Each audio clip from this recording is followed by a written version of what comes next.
Hello and welcome back to Logical Magic Examining Esoterica. Hey guys, today I have an interview for you with Terry Tucker. He is a motivational speaker. He helps people kind of embrace their journey, figure out how to overcome. He teaches you how to control your mind so that it won't control you. And I'm really looking forward to talking to him. He's a speaker, he's an author, he has a very diverse background. At one point, he was I believe a SWAT team hostage negotiator is one of the things that I read. So he has walked a very diverse path, and that teaches us a lot about different walks of life. And we're going to get to Terry in just a moment, but we're going to do the housekeeping at the top of this because that's where it needs to go. I'm Alane. If you want to book me for a tarot card reading or a life coaching session, you do so exclusively through @therisingmoon.com. Please don't pay attention to anybody with my name in comment sections. We all get cloned by spammers.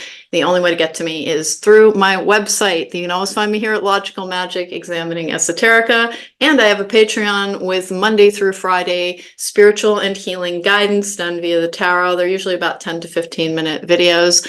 I hope that you're able to check that out, and I hope it's able to help you as well. But let's get to talking to Terry today. Terry, how are you?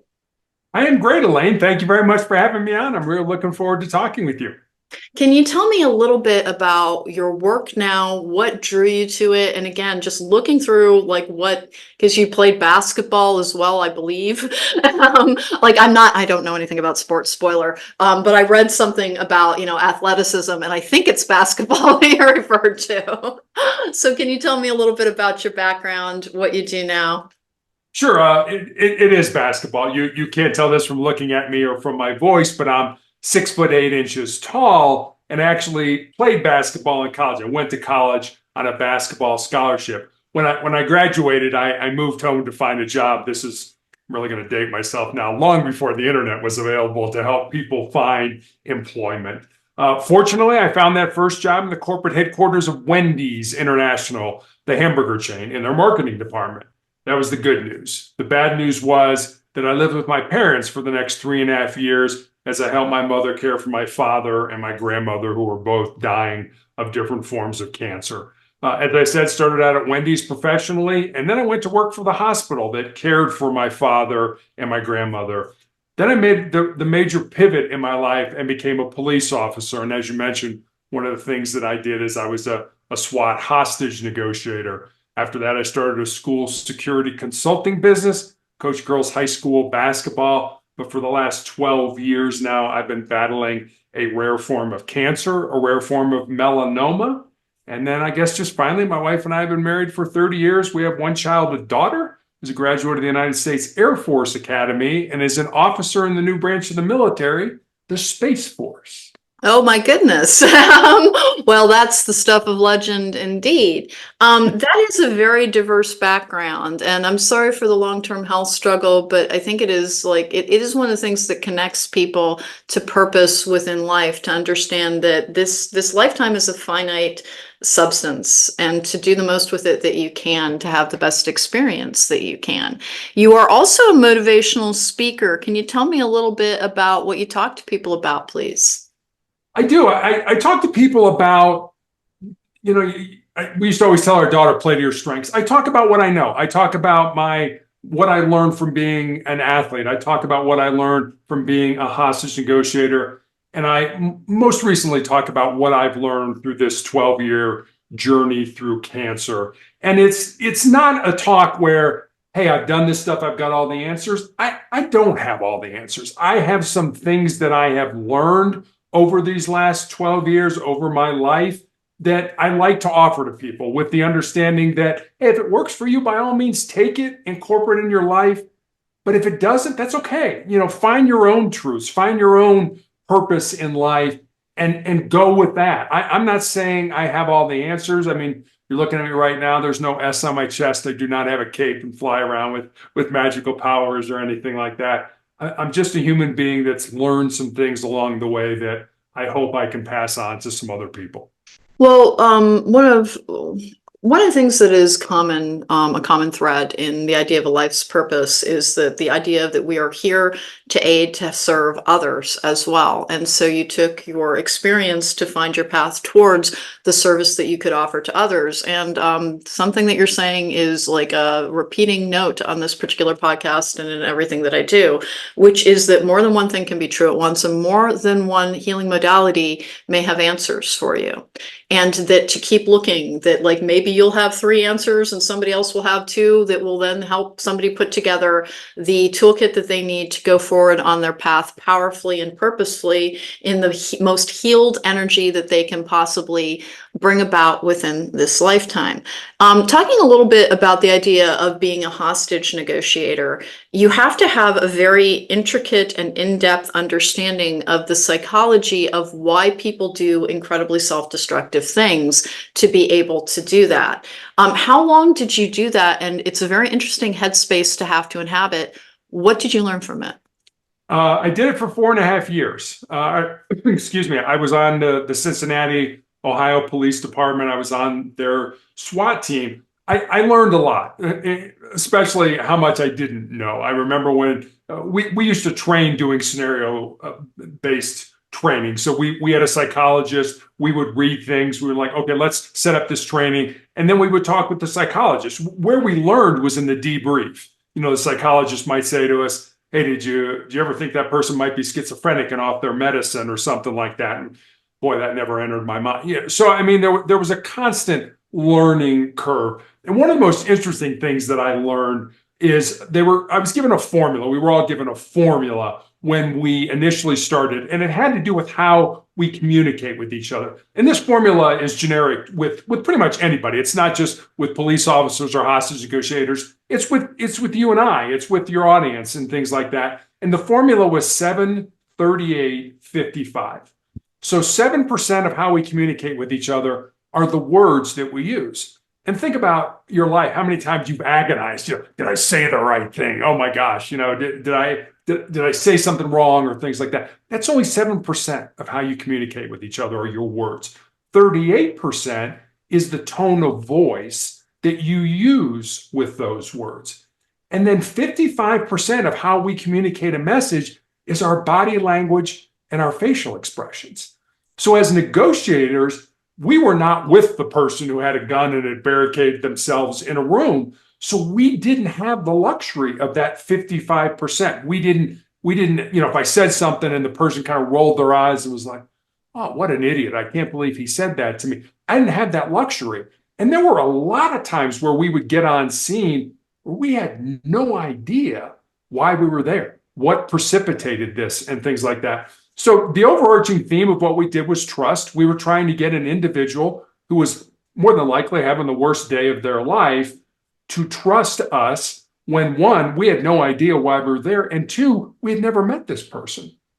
And we did that by what we call tactical empathy. You can probably get rid of the word tactical and just use empathy. Mm-hmm. It was help me understand where you're coming from. Not necessarily agree with you. I mean, if you were a homicide suspect that just killed 3 people, I wasn't going to tell you that that was okay, but I wanted to understand your side of the situation. By understanding that, you build trust, and by building trust, you get to a point where you can change behavior.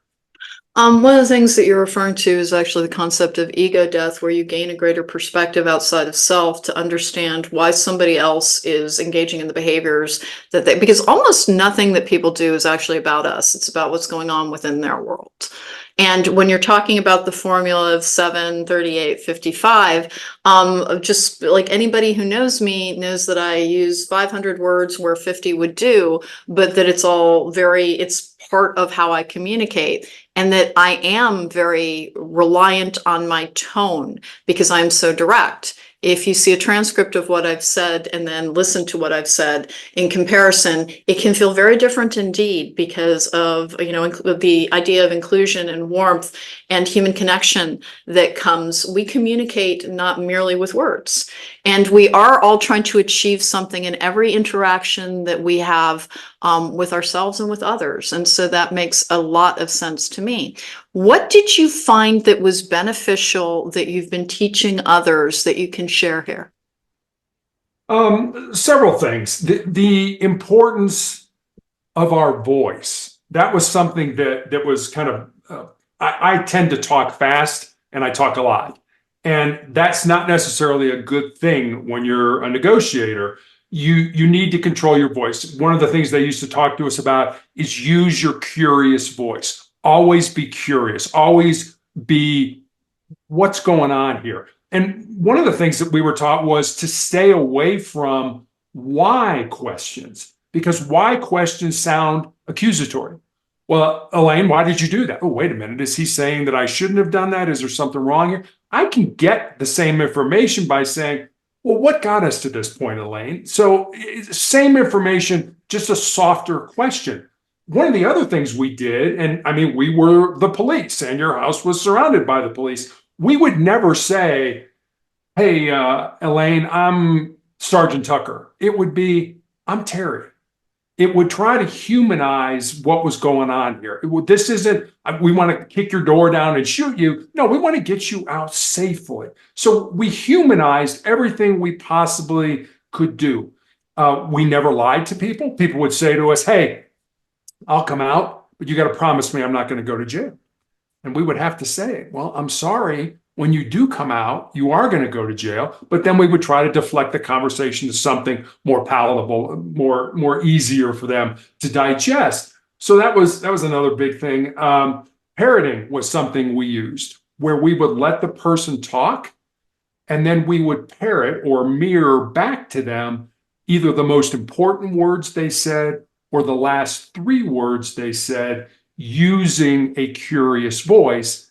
And then the important part of that was to go silent, was to at least spend 5 seconds in total silence, because we don't like silence. We like to hear ourselves or somebody else to fill that void. By us going silent, it got the other person to talk. And what we were really trying to do is burn off a lot of that emotional energy that that person was exhibiting. Mm-hmm. And one of the things that it's important to, I think, shine a light on here is, even though we're talking about hostage negotiations with like literally life and death stakes, that this is a template that you can apply to almost every interaction that you have, because in every interaction that we have, there's a goal that every person involved is trying to achieve, sometimes even if it's as simple as connection. So simply because the circumstances are extreme means that the lessons become more clarified and crystallized, because there isn't room for the other things that get in, the trivial things that get in the way in our everyday interactions. So that would serve as a very good example of how interactions and the negotiation that we all are engaged in our life as we go forward can be served by what you learned during this particular period, because everything you're describing is in one of the ways to understand self is to begin understanding others, so that you see the role that everyone is playing in all interactions, including yourself. So Terry, you are also a motivational speaker. I'm sure that what your hostage negotiation time taught you plays a part in this, but what are you trying to teach people? What's the average audience for your motivational speaking trying to achieve? Yeah, that's a great question. And a lot of times it depends on whether I'm speaking to a group of high school students or whether I'm speaking to a group of bankers or insurance people or salespeople or whatever it ends up being. I talk a lot about what I call my 4 truths. And these are things that I've learned certainly over my life, but probably more specifically, I've had plenty of time since I've been sick to really ponder them and qualify them and test them and things like that. And I'll give them to you. I'm on a Post-it note here. They're just one sentence each. And the first one you mentioned earlier is control your mind, or your mind is going to control you. The second one is embrace the pain and the difficulty that we all experience in life, and use that pain and difficulty to make you a stronger and more resilient individual. The third one I look at more as a legacy type of truth, and it's this: what you leave behind is what you weave in the hearts of other people. And then the fourth one I think is pretty self-explanatory: as long as you don't quit, you can never be defeated. And I talk about these 4 truths sort of as the bedrock of my soul. I just think they're a good place to try to start to build a quality life off of. So I use those 4, and I have different stories, again, depending on the group that I'm talking with. And it's it's just fun for me to say, hey, here's my story. Again, I've learned some things and I'm offering them to you in the hope that maybe they can help you in your life. And I think part of being a good speaker, part of being a good person is being genuine, is being authentic, is saying, yeah, I really messed that up. Being not coming out here and saying, I got all the answers. I've done everything right. No, I've messed up a whole lot of times in my life, but it's not the messing up. It's what you learn from that. I love the quote from Nelson Mandela, the former president of South Africa, who said, I never lose. I either learn or I win. So if you can learn from your mistakes, that is an incredibly important lesson to learn in your life. What did you learn from that? And then what can you apply as you move forward based on what you learned? One of the things that we're talking about is the idea that perseverance in and of itself is a form of victory. If you don't quit, you cannot be defeated. So one of the things that the universe is always trying to teach us in our spiritual evolution, our healing journey, is that we will be asked to persevere, which brings in the idea of our struggles. And listen, we can all get caught in the pain. I mean, you are engaged in a long-term health battle. I do not need to talk to you about physical suffering or emotional suffering or any of the questions that would bring up. But for anybody else listening, understanding that, unfortunately, suffering is part of this existence. It is part of the price we pay for being a feeling being, for having a full range of experience. With that will come challenges, because we think we want these easy lives, but we don't. Because when we become discontented, we become bored, we cease to grow, we become very set in our ways, we age more quickly because we are not being asked to continue to grow, which is what challenges bring us, is the opportunity to learn, admitting that you're wrong. Listen, everybody's gonna be wrong. I'm wrong multiple times a day. There is nothing, you don't need to have to tie it to your worth, to your self-worth. It is part, again, of that ever-expanding knowledge and ever-expanding energy that we are all trying to inhabit, is accept that I will be wrong sometimes. And every time that you are wrong is an opportunity to learn, so that you get a different outcome going forward. And that is one of the things that will help lessen your suffering, no matter how much pain you are or not in. Because there's pain and then there's suffering. And pain is an acute feeling brought about by nerves. But suffering is an emotional process as well that gets caught sometimes in the why of it all. And that is one of the things that you're talking about as well, a method to overcome the why. And the other thing that you had mentioned was weaving an image in the minds of others. I read a quote not that long ago, a couple of years ago, about how a different version of you exists in the minds of every single person that you have ever met. Meaning there is no one universal you. People perceive you as you meet them and they meet you. And so that gives you the opportunity to change your entire life if you're willing to embrace it.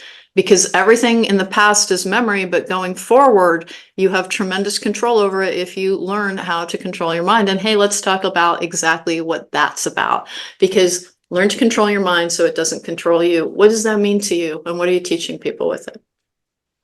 I guess this is something I learned early in my life. When I was in high school, I mentioned I played basketball in college. When I was in high school, I had 3 knee surgeries. And I remember when I went back playing basketball after those knee surgeries, my brain was putting all kinds of negative thoughts into my mind. Things like, you're probably a step slower since your surgeries, and college coaches aren't going to be interested in recruiting you. So I learned early on that we have all those negative thoughts. And I've read articles that say roughly on any given day, we have 80% of our thoughts are negative in some way. And then that's more of a self-preservation mechanism that we're don't do that. If I got up this morning and said, well, I'm going to go skydiving, my brain would be like, oh, no. The plane may crash, or your parachute may not open, or all the things that would try to keep you safe would be part of that controlling your mind. And so I learned early that I needed to flip the switch. I needed to change the narrative of the things that were in my mind. And I remember reading a study done by the Cleveland Clinic. I don't know how many years ago it was done, but they say that on any, and I've heard all kinds of different numbers here, but I'm going to use the Cleveland Clinic numbers, that we have approximately 60 to 70,000 thoughts that pass through our minds every day. But about 95% of those thoughts are thoughts at least from yesterday or maybe even further back. So on any given day, we have roughly 3,500 new thoughts that pass through our mind.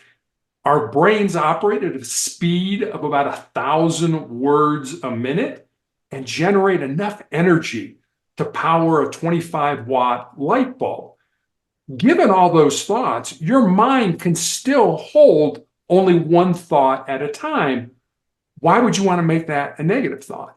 The problem with most of us, and I know I am guilty of this many times in my life, is that we think with our fears and our insecurities instead of using our minds. And I know I've done that. I've wanted to start something. It's like, wait a minute, maybe I'm not smart enough, or maybe I don't have enough information, or what will people say about me if I fail?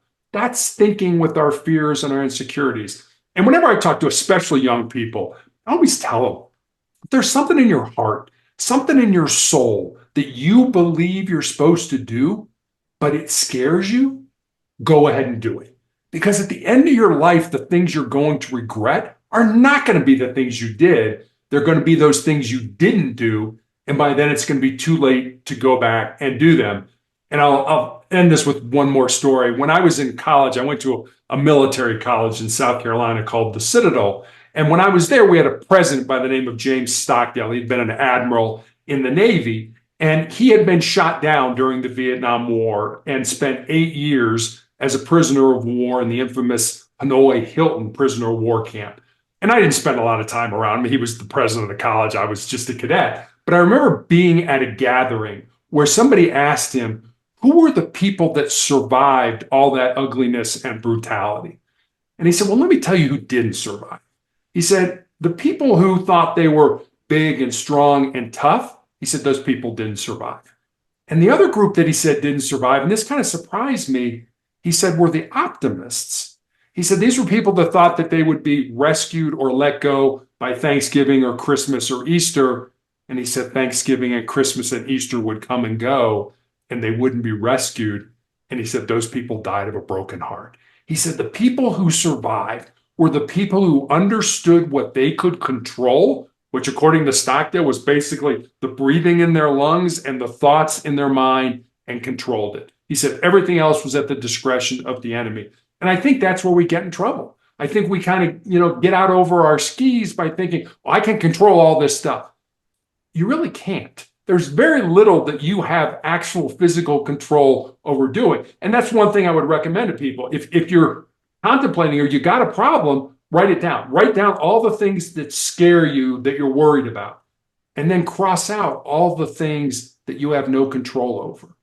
And then worry about or concentrate on or work on the things that you have control over. Now, Terry, it's funny, but I practice celestial and angelic magic, and you're describing a release ceremony where you write something down and then you can burn the slip of paper, you could cross it out. And that is one of the ways that we eradicate an energy. And something else that you're talking about, there's so many tie-ins here with, it's almost like a parallel journey to what a spiritual evolution is, because fear is the thing that we have to overcome, and accepting that this is not a safe existence. There is only so much you can do to be safe in the here and the now, and accepting that safety is not the goal of your life, but rather expansion, learning, and purpose are the goals of lives. And if you try to make it about safety and security, you'll be living in a fear-based energy. And when we're trying to control our thoughts, we can control how we talk to ourselves about ourselves. We can control whether or not we discount what someone else says to us or embrace it. We have a lot of control. And if you have control over your inner dialogue, then you are free from the influence of the fears that most power structures will try and impose on people in order to control them. And it's a very interesting story about the different types of POWs. It is the whole idea of being mindful and living in the present moment is the only thing that will get most people through. What am I facing right now? What must I deal with right now? What is being informed by old fears or insecurities or an attachment to what others might think of me? And these are all of the things that when we really learn how to talk to ourselves, they have less and less power over us. And when exterior factors have less and less power over us, we have more and more power within that we can use to pave a more purposeful and powerful journey going forward. So there's such a tie-in to so many concepts within spirituality, even though you're not talking about spirituality. And that is one of the areas where different areas will have equally valid answers. Don't discount something simply because it's not the land you normally walk in. Maybe you're supposed to go through that door, visit that land, and learn what you're supposed to keep fueling that powerful journey. Don't close doors simply because you think you know what's behind them. Now, Terry, do you work with people on a one-on-one basis, or is it motivational speaking to crowds? It's pretty much motivational speaking to crowds. I am still being treated. I have tumors in my lungs, and I'm treated every 3 weeks for an entire week at the hospital, and then I get these 2 weeks off to recover and things like that. And doing things like this, talking to you and writing and things like that, that gives me energy. That gives me purpose. And my wife and I kind of sometimes go back and forth with, hey, your blood counts are low. You need to rest. I'm like, hey, I'll get plenty of rest when I'm dead. It's always kind of my line. She doesn't like that very much, but it's the truth. I mean, things like this, interacting with other people, because I'm so isolated. I think that's one thing cancer does. It isolates you from your friends, and then it isolates you from your family, and then it starts to isolate you from yourself, from who you really are. And so I spend so much time, because this all started during COVID. I mean, the most recent bout started during COVID. The rest of it started in 2012. And so I was isolated because I have tumors in my lungs. I couldn't afford to get COVID because it very well may have been fatal for me and things like that. So how do you get with people? How do you interact with people? Because I love people. I love hanging out. I love learning things. I've been on probably 700 podcasts all over the world with different people, have yet to have a bad experience, and have learned so much, hopefully more than I've even given to people, based on where they are in their life. And that, like I said, I don't try to purport to have all the answers, but I certainly take this time to learn from my perspective as well. And there is something in the idea of energy exchanges where you're creating the space to receive healthier energy when you're putting out what you have, trying to give to others. There is a belief in multiple belief systems that everything you returns to you threefold or tenfold, depending on the belief system that you're in. So it makes perfect sense to me that you find it actually invigorating sometimes to try and engage via podcasts and via speaking. Do you have any form of YouTube? Are your talks available anywhere online for people who similarly can't join with crowds? I do. I have a YouTube channel called Motivational Check. I have a LinkedIn account. I have pretty much the standard, so to speak, social media accounts, because I started this speaking business literally as COVID hit. And like so many other businesses or organizations, I had to find a different way to deliver my service because nobody was engaging people either virtually or in person. And somebody had reached out to me and said, would you like to be a guest on my podcast? And I said, sure. What's a podcast? I literally had no idea what a podcast was. And that was when I said, and they explained it to me. And I said, okay, I'll be more than happy to do it. Alane, I was so nervous. I mean, I had Post-it notes all around the camera. They would ask me a question. I would lean in. I'd read the Post-it notes. I was horrible. I was terrible. I provided no value whatsoever to the audience. But then I stepped back and I'm like, well, I kind of liked that. First time I drove a car, was I good at it? No. First time I cooked a meal, was I ever good? No. First time I studied algebra, was I good? No, I wasn't. So I got to the point where it was like, all right, I'm going to listen to every podcast I've ever been on because I want to have better stories. I want to see how many times I say or huh or those filler words. And I remember I was talking to my publisher and I said, Scott, I listened to all my podcasts. And he said, no, Terry. He said, it's not about being good. It's just about not sucking.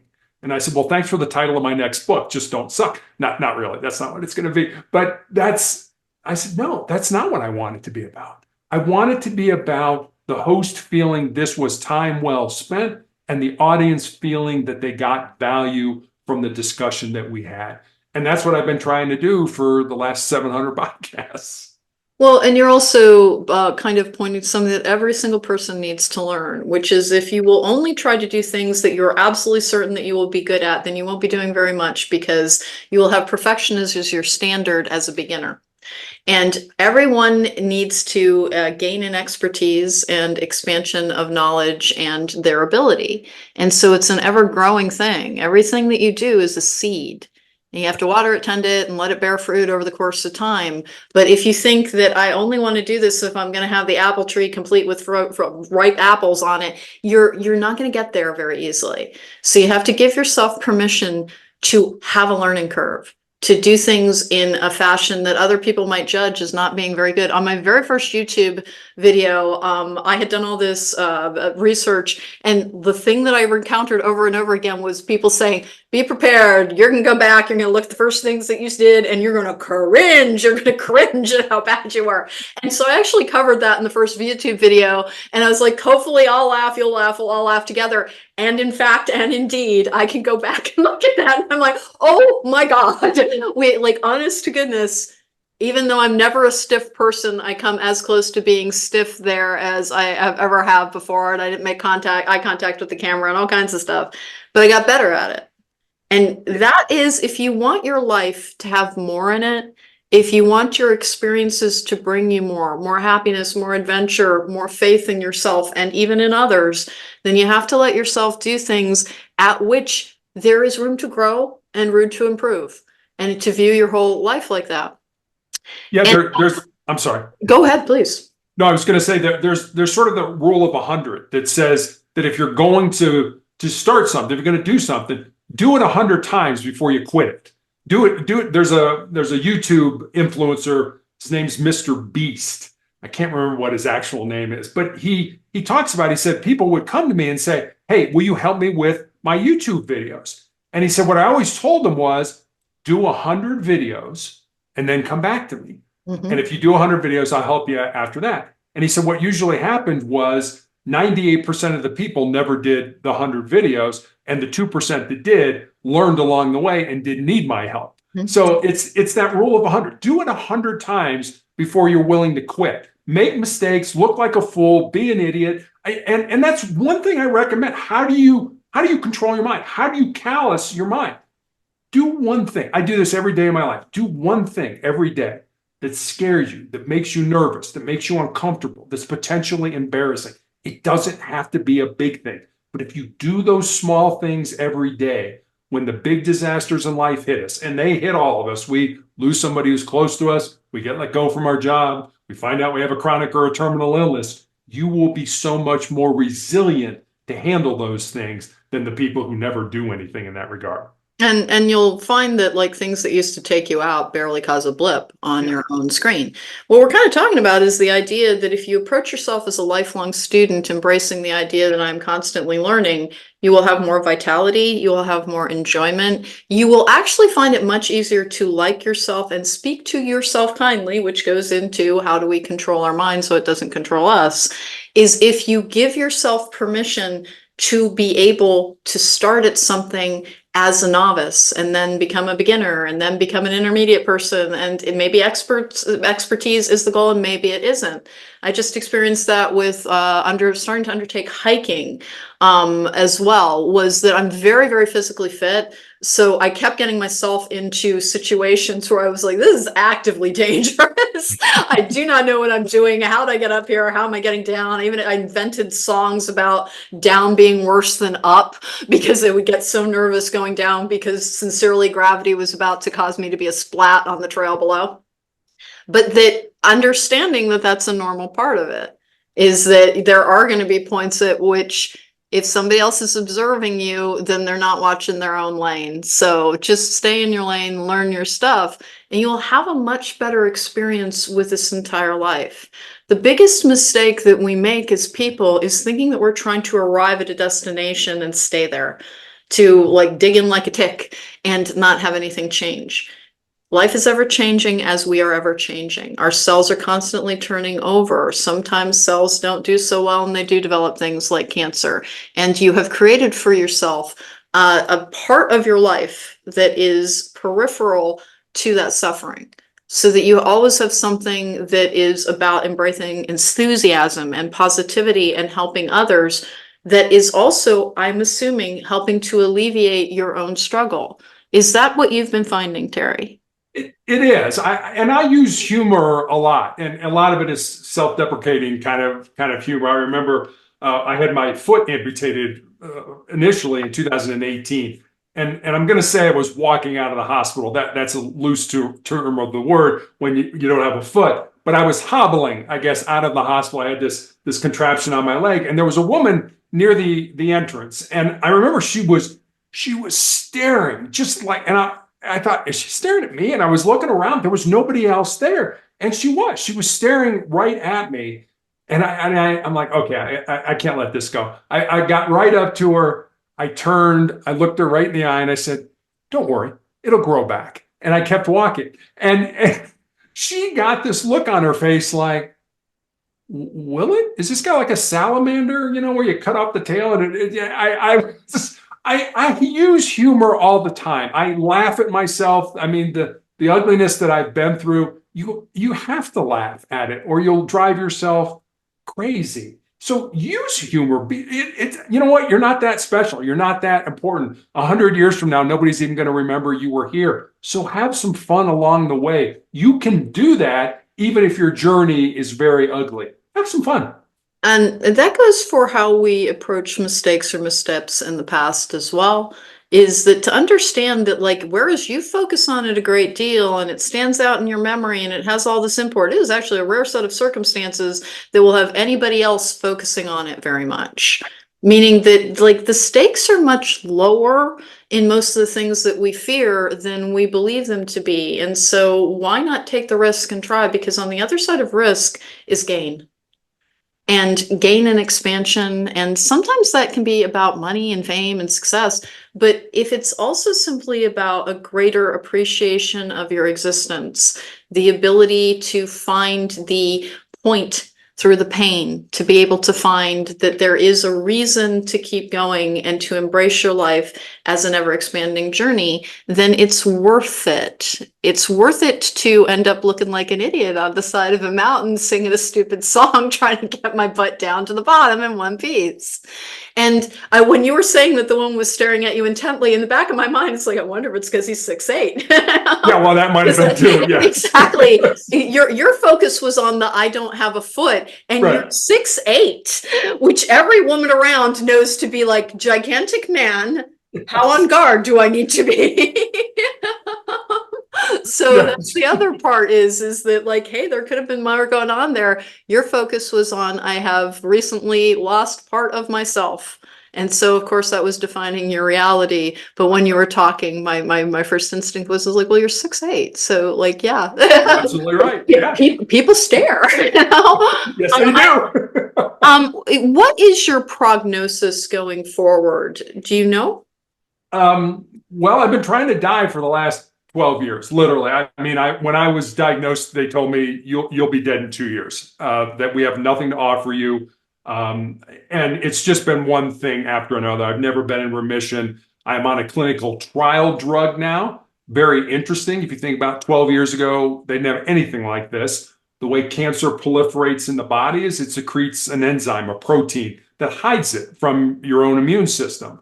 And what this clinical trial drug that I'm on does is goes in and doesn't really touch the cancer, but removes that protein, that enzyme. So my own immune system, just like if you had a cold or a flu virus, can say, hey, this doesn't belong here. We need to attack it. So my immune system has been keeping the tumors in my lungs stable. They're still there, and I still get treated for it every 3 weeks. But nobody said you're going to be cured. And maybe I will someday. I don't worry, when I die, where I die, how I die, way above my pay grade. I remember when I had my leg amputated and I had these tumors in my lungs, my oncologist showed me about 6 months later my CAT scan. And I have no medical background. I don't know how to read a CAT scan, but you could kind of look at it and be like, well, that sure doesn't look like it belongs there. I had these big tumors in my lungs. I had fluid all around the pleural spaces in my lungs. And I remember looking at my oncologist and saying, how was I alive? And Alane, I'll never forget this. He put his head down, shook his head no, And then he looked up at me and he said, I don't know because you shouldn't have been, which said to me that God's not done with me yet. You know, when I die, where I die, how I die, like I said, way above my pay grade. Spend more time worrying about the living part, not so much worried about the dying. Well, and what I always get back to with the concept of death is it was C.S. Lewis who said, you do not have a soul, you are a soul, you have a body. Yeah. That we do continue after this particular body is done, but not to be completely irreverent, but I have a very dark sense of humor as well. You apparently have been failing at dying. So you're Yeah, very, not very good at it. exactly. This is part of the reason that we should embrace the idea that within our failures are our victories as well. So I love that. you've also, you're an author as well. What is the name of your book? The book is called Sustainable Excellence, the 10 Principles to Living Your Uncommon and Extraordinary Life. Oh, awesome. That is great. Are you working on anything currently, or like you sounds like you have a lot on your plate, but are you working on anything currently? I do. I'm working on another book. The working title right now is Four Truths and a Lie. I am about 150 pages into it. And like the first one, I can't stand it at this point in time. It's just, you know, it's like I find all the things that are wrong with it. But people ask, how do you write? Do you have rules or philosophies or anything? I said, yeah, I do. I will write a minimum of 1 page a day, and I have not edited anything until I have the first draft. Now, I have a very good friend of mine. When I was a police officer in Santa Barbara, California, which is where I started, my training officer, she has retired. She is an author. She does it just the opposite. She will write and then the next day go back and edit what she wrote the day before. It's just different philosophies, whatever works for you. So different people have different methodology, correct? sure. That's awesome. And the name of your YouTube channel again, so that people can find it. If you'll send me a tag, it will be in the description box on the YouTube video, and then on the audio version, it's in I guess they call them the episode notes. I always call it the description box, but it'll be down below the stuff. You'll be able to find it. What is your YouTube channel again, please? The YouTube channel is Motivational Check. The easiest way to do it would be to go to my website, motivationalcheck.com. It has all my social medias, including YouTube, on the side. You can just click on it, and it's just an easy way of getting there. And folks, I will link to everything that can get you to Terry in either those episode notes, if you want to call it that, or in the description box below on the YouTube channel as well. Guys, this has been Terry Tucker, and he has a wonderful philosophy about letting yourself suck so that you can actually find your success, which I just genuinely appreciate, because it's something that we all have to be comfortable with. We live our life in fear way too much of the judgments of others, of what people will make of our own journey. And if you can release that, you can find your way towards a more meaningful experience. And Terry's talking about the ways that you do this and how to kind of coach your own mind to be your best ally versus the enemy of what you're trying to achieve. And there are more, I met more in your bio. He does have more to say, like we don't want to keep him around all day or anything, but please check out Terry's media and his YouTube channel. He has an important message to share regardless of what area of this existence you're trying to walk through, whether it's your career, whether it's your spiritual journey, whether it's your healing journey, whether it's your challenged by health or circumstances. We all have a role to play in helping one another, and he has several methods that can apply to multiple areas of life. It's a multifaceted approach to living a better life, and that's what we're really all trying to do. Try to tell yourself that whatever it is that you have going on, you can improve it and you can heal it, and that the very first thing that you have to do is give yourself permission to stumble occasionally. Because you will never achieve the goals that you want if you talk yourself out of what you can and can't do. And it's going to be okay if sometimes you can't do things. Sometimes we're not going to be great at things. That does teach us about what we might be good at. In our mistakes are contained the clues as to what our best success can be. And what Terry does is one of the things that can help you find that. I'm Alane. You can find me at therisingmoon.com if you want to book me for a tarot card reading or a life coaching session. Yes, I get very tired of saying the same things over and over again. You can find me on YouTube at cronecast at the rising moon. You can always find me here at Logical Magic Examining Esoterica. And don't forget to look for my Patreon linked below in the whatever you want to call it space. It will always be there week after week. Thank you so much for joining me. Terry, I wish you tremendously well with your entire journey. And you have an energy and an attitude that makes it unsurprising that you keep defying the odds on your cancer prognosis. Well, Elaine, thank you very much for having me on. I really enjoyed talking with you. Thank you.